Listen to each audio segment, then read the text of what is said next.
technical or concepts or trends within the geotechnical engineering sector and mining sector that you've been interested in lately?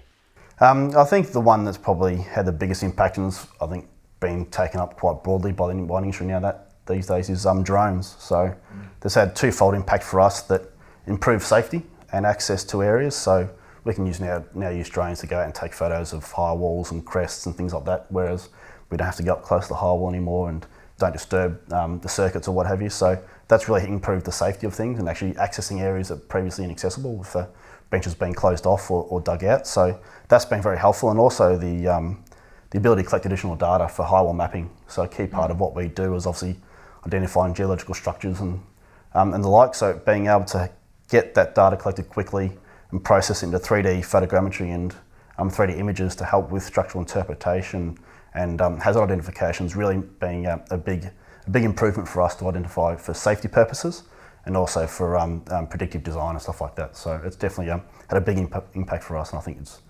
being more broadly, and it's still being developed, but it definitely technology is improving. So.